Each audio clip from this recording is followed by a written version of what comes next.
Hello gamers! Welcome to another one of my videos on RetroBat. In this video, I will be using an Xbox 360 controller for our Sega Mega Drive games. I will be setting up the turbo function via RetroBat for this controller, which has no physical turbo button. The settings via RetroBat will be more stable or permanent.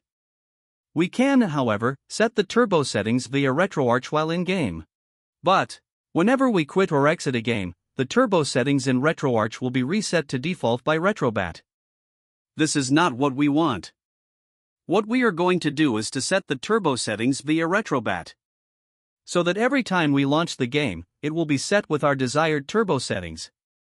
Seems like we have a lot to cover, let's go. As you can see, here is the in-game button settings. This is my preferred configuration in Desert Strike Return to the Gulf game. Let's see the guns firing in action without turbo. As you can see, the gun fires at normal speed. Let's fix that. Quit the game. Go to main menu. Game settings. Per system advanced configuration. Mega Drive Genesis. Turbo. Change turbo mode to toggle mode. Change turbo activation button to right trigger, R2.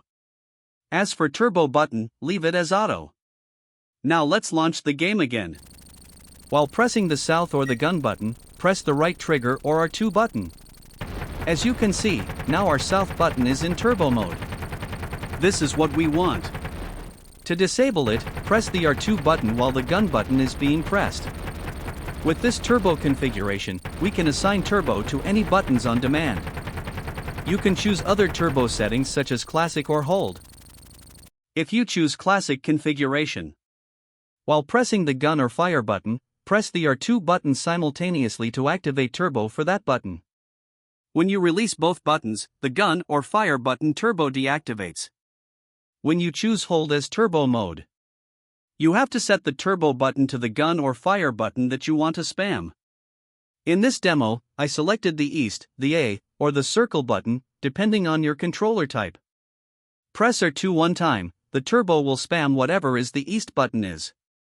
Press R2 again will stop turbo for that button.